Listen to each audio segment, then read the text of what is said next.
तो आज की इस वीडियो में हम लोग बात करने वाले हैं मैथ्स के एक ऐसे नंबर के बारे में जिसके बारे में बात पिछले 4000 सालों से की जा रही है। जी हाँ बच्चों, हम लोग आज बात करने वाले हैं मैथ्स के एक बहुत ही स्पेशल नंबर के बारे में जिसे पाई से रिप्रेजेंट किया जाता है। और साथ ही साथ वीडियो के एंड में मैं आपको ये भी बताने वाला हूँ कि आज तक जो वैल्यू हमको बताई गई है पाई की वो गलत क्यों बताई गई है। तो वीडियो को एंड तक जरूर देखेंगे और अगर आपको वीडियो पसंद आएगा तो अपने दोस्तों को जरूर शेयर करेंगे। चलिए वीडियो स्टार्ट करते हैं।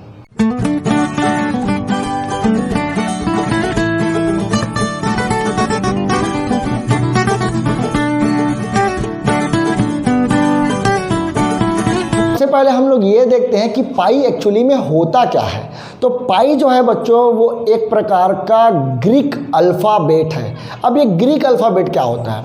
तो बच्चों जैसे हम लोग इंग्लिश के अल्फ़ाबेट पढ़ते आ रहे हैं बचपन से, A for apple, B for ball, C for cat, D for dog, जैसे ही हिंदी के अल्फ़ाबेट आपने पढ़े होंगे आ अनार का, आ आम का, वैसे ही ग्रीस जो देश है बच्चों उस देश के जो अल्फ़ाबेट्स है उस अल्फ़ाबेट में से एक अल्फ़ाबेट है पाई और उसी पाई से ही हम लोग रिप्रेजेंट करते हैं इस मैथ्स के खास नंबर को। तो चलिए जल्दी से देखते हैं कि यह नंबर आया कहां से है।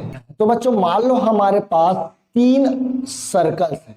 ये हमारा पहला सर्कल, ये हमारा दूसरा सर्कल और ये हमारा तीसरा सर्कल। तीनों सर्कल को अगर आप ध्यान से देख रहे होंगे तो आपको पता चल रहा होगा कि तीनों के तीनों सर्कल जो है वो अलग अलग मेजरमेंट के नजर आ रहे हैं। एक सर्कल जो सबसे पहला है वो छोटा है, उससे बड़ा दूसरा सर्कल और उससे बड़ा हमको तीसरा सर्कल नजर आ रहा है। क्यों ये बड़ा और छोटा नजर आ रहा है बच्चों? क्योंकि इनका रेडियस अलग अलग है। अगर सर्कल का रेडियस को कम या ज्यादा कर दे तो सर्कल का जो साइज है वो भी क्या हो जाता है, छोटा या बड़ा हो जाता है। तो अगर मान लेते हैं हम लोग 3 अलग अलग प्रकार के सर्कल्स लेते हैं और तीनों के तीनों सर्कल का अगर हम लोग सरकमफेरेंस देखते हैं। सरकमफेरेंस क्या होता है बच्चों? तो सरकमफेरेंस जो होता है बच्चों वो पेरीमीटर होता है। जो सर्कल का जो पेरीमीटर होता है उसी को ही हम लोग सरकमफेरेंस बोलते हैं। तो दुनिया में कोई भी सर्कल अगर हम लोग देखते हैं और उस सर्कल का अगर हम लोग को सरकमफेरेंस निकालने के लिए बोला जाए तो उसका मतलब होता है पेरीमीटर के बारे में बात कर रहे हैं। So perimeter of circle is known as circumference of circle. तो अगर यहां पर देखें बच्चों, ये जो पहला सर्कल है, ये जो दूसरा सर्कल है और ये जो तीसरा सर्कल है, इन तीनों सर्कल का सर्कमफेरेंस भी क्या होगा, अलग अलग होगा।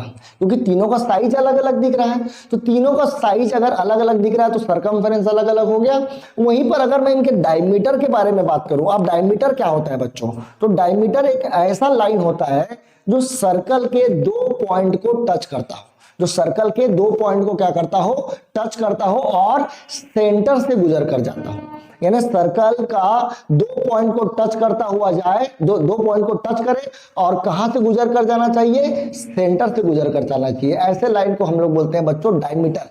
ये जो डायमीटर होता है बच्चों वो रेडियस का डबल होता है, यानी कि ट्वाइस ऑफ रेडियस। यानी diameter is equal to 2r।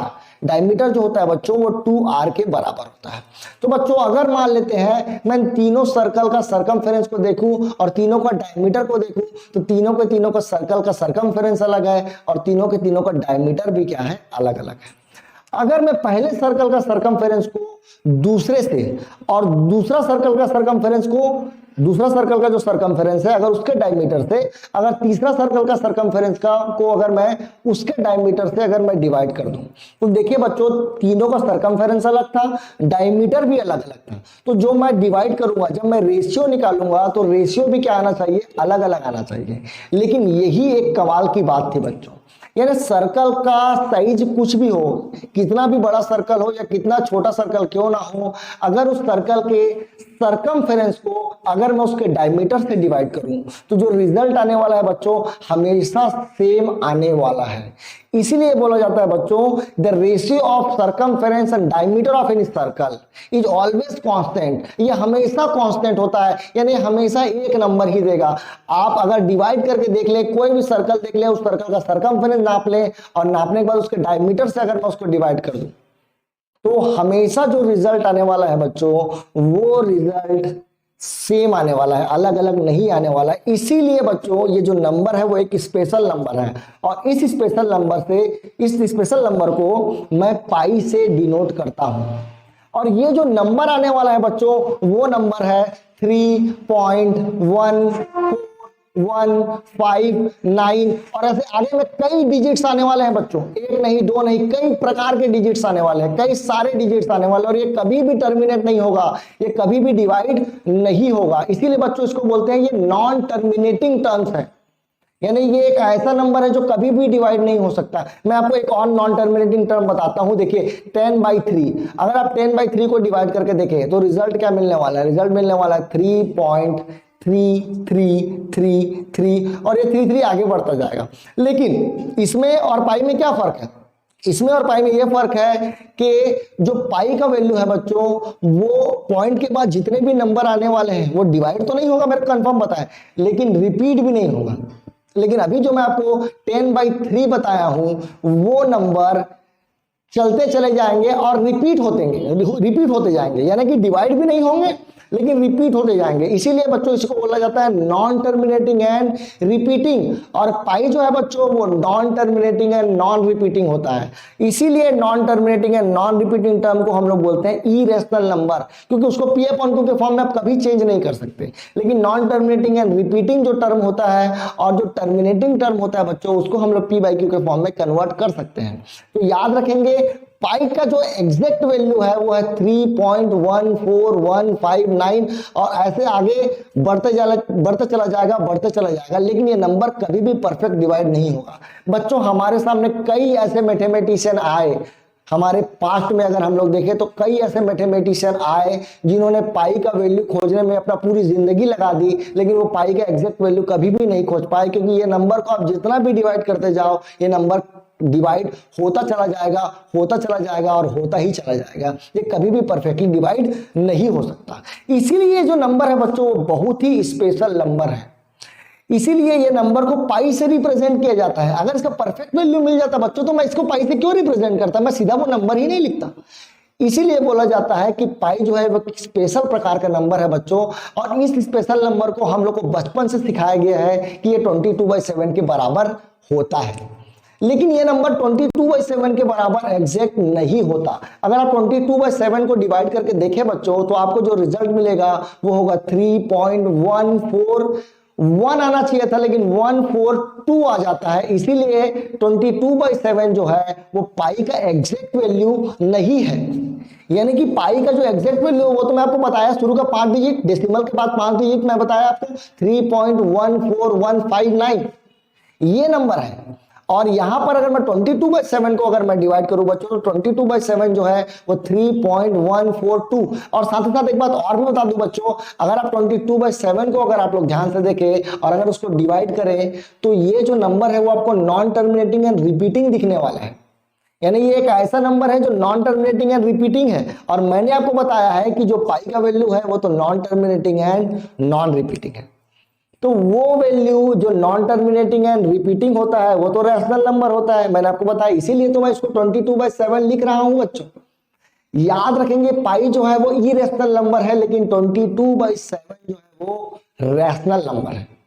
अच्छा, एक और वैल्यू है बच्चों 355/113। अगर आप इसको डिवाइड करके देखें 355/113, अगर इन दोनों को आप डिवाइड करेंगे बच्चों तो आपको 3.14159 यानी कि डेसिमल के 5 या 6 डिजिट तक ये आपको सही वैल्यू देगा पाई का।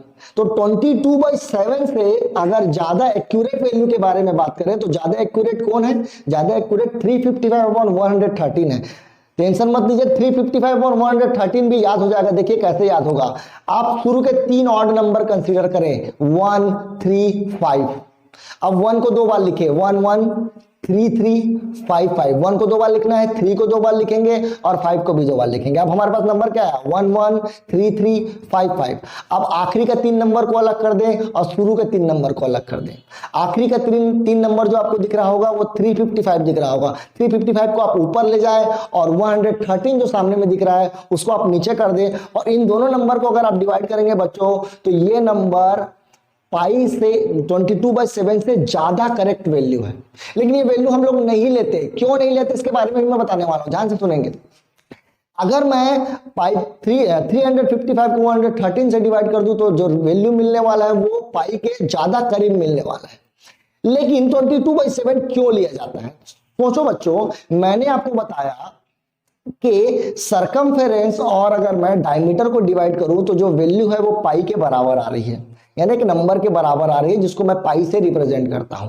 अब ये जो डायमीटर है बच्चों, जो नीचे में लिखा हुआ है, ये डायमीटर जो है वो ट्वाइस ऑफ रेडियस के बराबर होता है, यानी कि 2 इंटू आर के बराबर होता है। यानी कि अगर मान लो मेरे को किसी भी सर्कल का सरकमफेरेंस फाइंड करना हो, यानी पेरीमीटर फाइंड करना हो, तो मैं क्या करूंगा, मैं 2r को ले जाकर के पाई से मल्टीप्लाई कर दूंगा। तो c इज इक्वल टू, यानी सरकमफेरेंस इज इक्वल टू, आपको एक फॉर्मूला मिल जाएगा 2πr, और ये फॉर्मूला सरकमफेरेंस निकालने का फॉर्मूला है। अगर मेरे को सर्कल का सरकमफेरेंस निकालना है तो फॉर्मूला कौन सा यूज करूंगा, 2πr। तो 2 तो कोई प्रॉब्लम नहीं है, रेडियस भी कोई प्रॉब्लम नहीं है, लेकिन इसका मल्टीप्लीकेशन करने के लिए बोल रहा है आपको पाई से, और पाई के एग्जैक्ट वैल्यू तो हमको अभी भी नहीं पता है, हम लोग कितना बड़ा वैल्यू लेंगे। तो ये वैल्यू जो पाई का जो ये वैल्यू है 3.14159, इतना बड़ा वैल्यू ना लेना पड़े, इसलिए हम लोग को बोला जाता है कि पाई का जो वैल्यू है वो 22/7 ले लो। अगर मैं 22/7 ले लूंगा, और इसीलिए आपको रेडियस का जो वैल्यू है वो हमेशा 7 का मल्टीपल देता है बच्चों। अगर 7 का मल्टीपल देगा, इसीलिए 22/7 हम लोग पाई का वैल्यू पुट कर देते हैं, और रेडियस के साथ ये जो 7 है नीचे वाला वो कैंसल आउट हो जाता है। इसीलिए आज तक हमको जो वैल्यू बताई गई है 22/7, हम लोग यही लेकर के काम चलाते हैं, क्योंकि अगर हम लोग ये नहीं लगाते, अगर ये वैल्यू नहीं लेते, तो हम लोगों को कभी भी किसी भी सर्कल का सरकमफेरेंस कभी भी फाइंड नहीं कर पाते एक्यूरेट। तो अगर हमको सर्कल का एक्यूरेट सरकमफेरेंस फाइंड करना है तो पाई का वैल्यू 22/7 लेंगे, और अगर 355/113 लेते तो जो रेडियस है बच्चों वो 113 का मल्टीपल दिया होता, जो कि थोड़ा सा बड़ा वैल्यू हो जाता।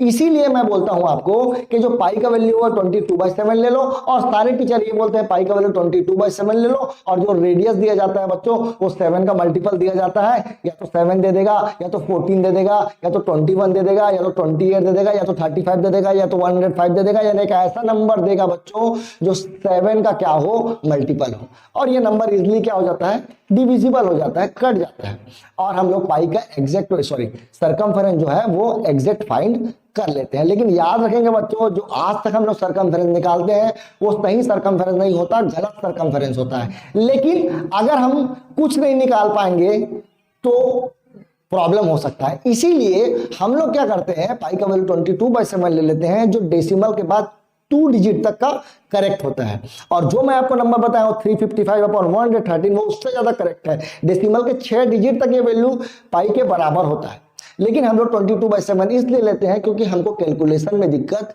ना हो, और इसीलिए आज तक हमको ये जो वैल्यू बताई गई है वो 22/7 ही बताई गई है, क्योंकि अगर 22/7 अगर नहीं बताई हो गई होती तो हम लोग कभी भी किसी भी सर्कल का ना तो सरकमफेरेंस फाइंड कर पाते और ना तो एरिया फाइंड कर पाते। तो उम्मीद करता हूं बच्चों आपको पाई का वैल्यू समझ में आ गया होगा कि ये कहां से आया है, और अगर आपको ये वीडियो पसंद आया है तो जरूर सब्सक्राइब करें मेरे चैनल को, और साथ ही साथ अपने फ्रेंड्स को भी जरूर शेयर करें। Thank you.